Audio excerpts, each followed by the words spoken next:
Hello friends, welcome to my new video. So today in this video I'm going to discuss with you all about Humphrey visual field analyzer.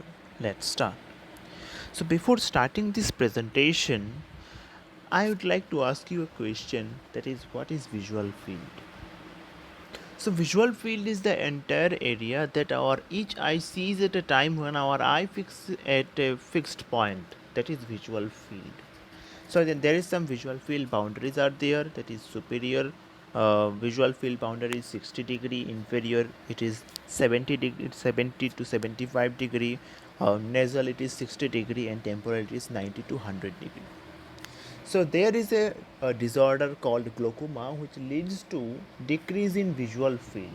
So glaucoma is actually increase of the intraocular pressure, which is due to closing of the anterior chamber angle, or it can be due to trabecular meshwork stenosis, so that the aqueous humor cannot pass through that slums canal or trabecular meshwork. So it leads to increase of that intraocular pressure, which ultimately leads to damage to the optic disc also, and it leads to visual field defect, and many times central visual field also defected.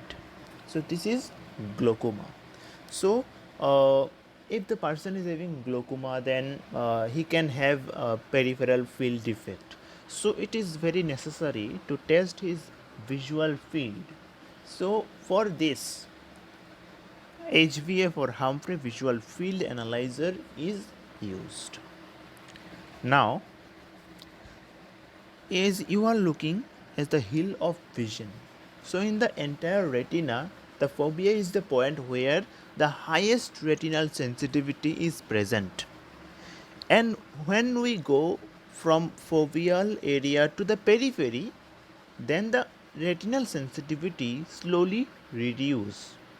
Okay, so if we plot this sensitivity to a graph, then it will form like a hill. So it is called as hill of vision. And in the blind spot area, there is no vision. That means there is no retinal sensitivity present. So you are looking at the HBF machine. So testing visual field by an instrument is called perimetry. So perimetry is two types, kinetic and static. In kinetic perimetry, a stimulus is moved from non-seeing area to seeing area, and depending on the patient response, that at what position the patient feels or patient sees that stimulus, the examiner assess his visual field. So it is totally depend upon the examiner that how he feel. And in static, it is an automated technique to see the retinal sensitivity, that the sensation of the retina or capacity of the retina to capture that stimulus is present to his periphery or to what position. So that is static. So here constant size and background illumination is same, but there is varying intensity of stimulus or light is projected, and the retinal sensation is gathered, collected by the patient response, and it is done in the machine, that is HBF machine. Now, to perform the visual field assessment by HBF, there is some strategy, and these strategies are SITA standard, SITA fast, and full threshold. So, in SITA standard, the machine will give the patient three chances.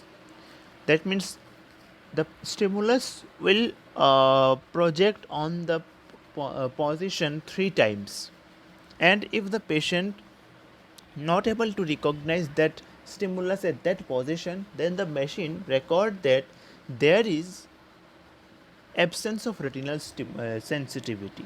Okay, that is SITA standard. And SITA fast does not give any chance to the patient.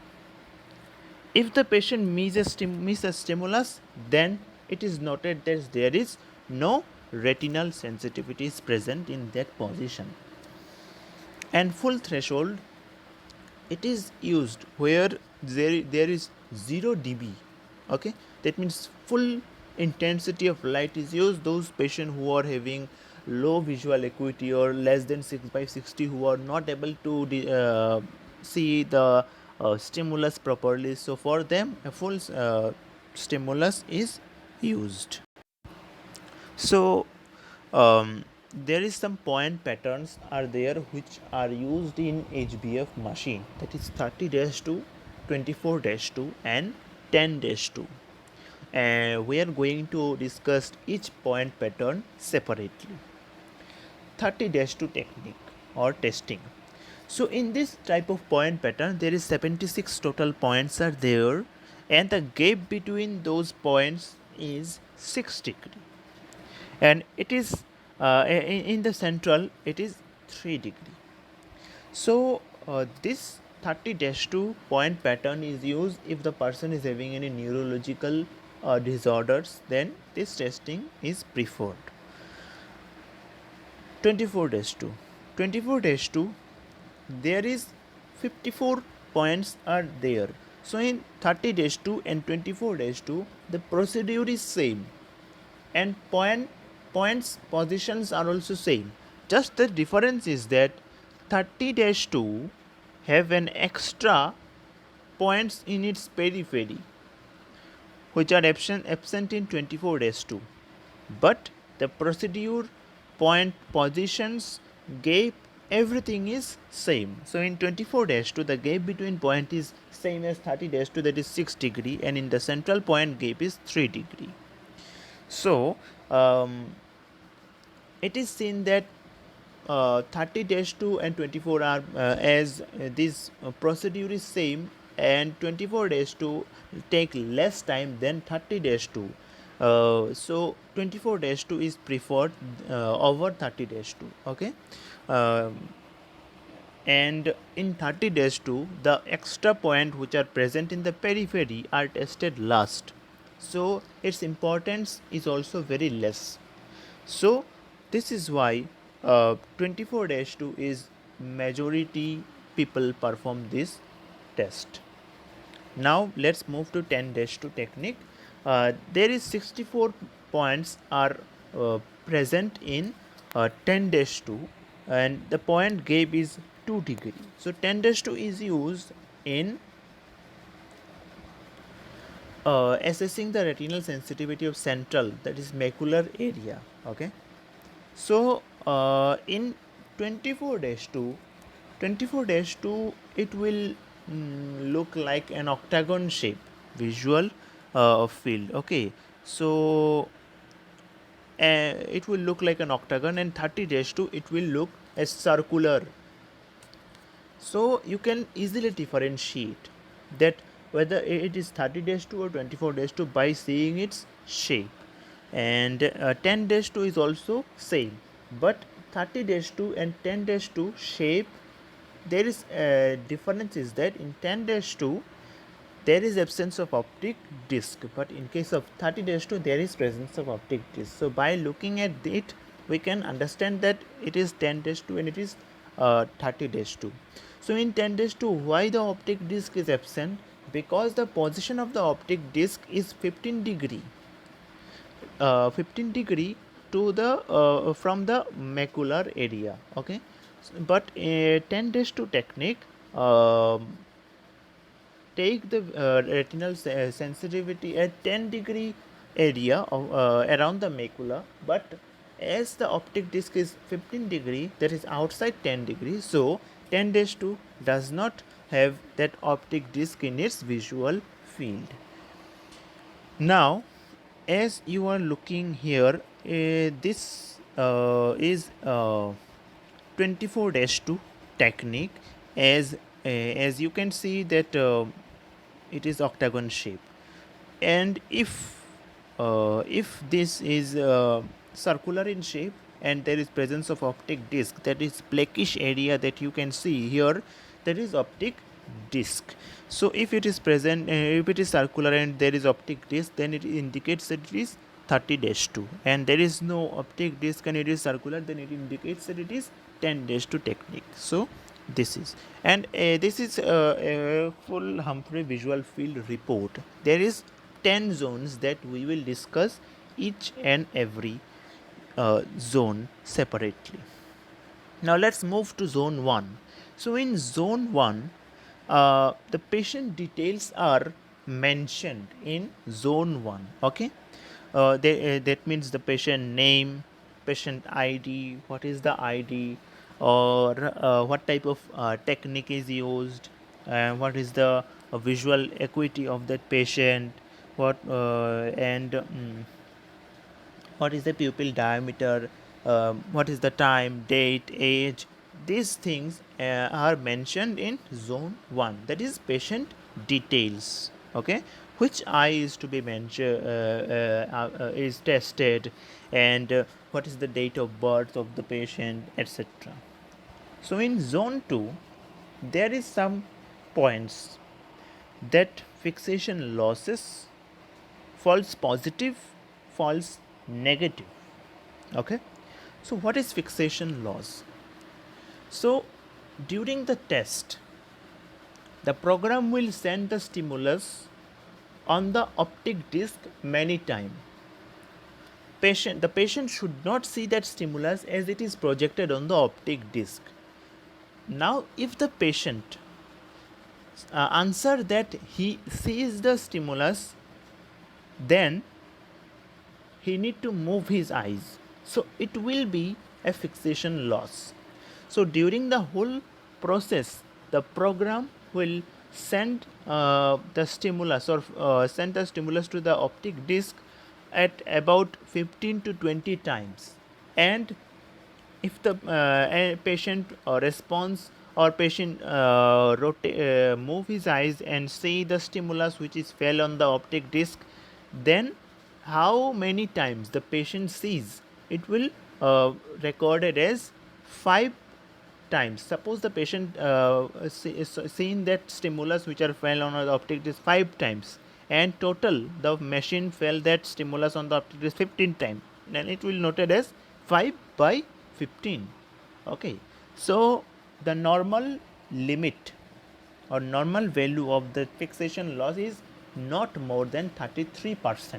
Okay, it should be less than 33%. Now false positive error. False positive means that the machine do not project any stimulus to a point, but patient feels that there is a stimulus, there was a stimulus, and he pressed the buzzer. Okay, so it indicates that the patient do not see the stimulus, but he is pressing the buzzer, so it is called as false positive. Now let's move to false negative. So false negative means the machine put a stimulus to a point and patient press the buzzer. Okay, now after some time, machine will put the stimulus on the same position and patient do not press the buzzer. It means that there is a stimulus, but patient do not respond to that stimulus, so it indicates that it is false negative. So these are the values which we need to check, and its values also, that how much it is exceeding that the normal limit of that false negative error is 2 to 5%, and false positive also should not exceed 33%. Okay, now let's move to zone 3. So zone 3 is the numerical value of the patient response. Okay, and zone 4, that means the machine convert this numerical value into gray scale. So gray scale can catch superficial and deep scotoma. That means if the gray scale is more dark, it is called as deep scotoma, and if the gray scale is lighter or lighter, then it indicates that it is superficial scotoma. Now zone 5. So here machine have a data of 0 to 100 years of age, and for each and every age patient have a fixed data for normal patient, and that means normal value. Now machine compare that data with patient response. So in zone 5 you see different numbers.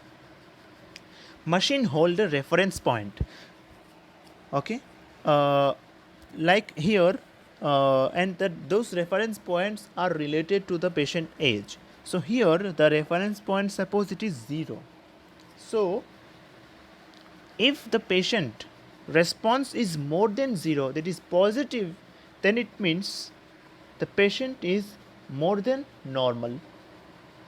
Now if the patient response is less than 0, that you are seeing like -1, -2, -4, -6, that means the patient response is less than that reference point. So I again say that if the patient response is more than 0, then the patient is above normal, and below it, it will indicate the patient is having abnormal retinal sensitivity. Okay. Now let's move to zone 6. Here, how much defect in each uh, point from the number. Here in zone 6 it represent it in a gray scale. There is, as you can see here, that there is 0.5% to 5% is there, and it indicates separate shape. So depending on the patient response, that whether it is more less than that reference point, it can be -1, -2, -4, so it will included in this area. Okay, so if the patient response is less than 0, then you can see that less than 1%, so that shape will be look like this. Okay, so this is how machine work. Now we move to zone 7. So in zone 7, here we see the 7 sensitive points. Patient give some values to the and machine will compare that value with machine saved values. So the machine considered 7 mistakes. That means machine neglected those 7 mistakes, and if the but more than that 7 sensitive point, the machine will hold. Okay, so in zone 7, here machine counted 7 sensitive point. So as you can see that there is -1 is present, so you count that how much there is presence of -1, and if it exceed 7 times, then it -1 will be the 7 sensitive point. Okay, and it will add with this zone 5. That means each and every point of zone 5 will be add with -1, and it will make this thing. So here machine will count the 7 sensitive point. You can count -1 from every zone, and you will find that it is exceeding 7 time. So it means that the -1 is the 7 sensitive point. So that 7 sensitive point will be added with every point and will be displayed in that pattern deviation. Okay, so this is total deviation, this is pattern deviation. Total deviation means the machine have a fixed reference point, and depending on the patient response, machine analyze that whether this response is more above normal or below that reference point, that is total deviation. And in case of pattern deviation, the machine count that 7 sensitive point and add that value with total deviation and represent here. And zone 8, here the gray scale of that zone 7, that is pattern deviation, that is zone 8. Now let's move to zone 9. Here MD and PSD. So MD means mean deviation. That means add all data of zone 7 and divide by its number, that is mean deviation. So this mean deviation should be in between -2 to -6, and this will be its normal limit. Now zone 10, that is GHT. GHT means glaucoma hemi test. So the machine will analyze all the data or response from the patient, and it will show that it will sometimes show that the reading is outside normal limit, within normal limit, or high false positive, high false negative, etc. So this is GHT. So lastly, the doctor or the examiner will see that GHT or glaucoma hemi test result, and also fixation loss, false positive score, false negative score. Okay, so these are the 10 zone of Humphrey visual field analyzer report. So that's all friends, thanks for watching, and please don't forget to like my video and subscribe to my channel. Thank you so much.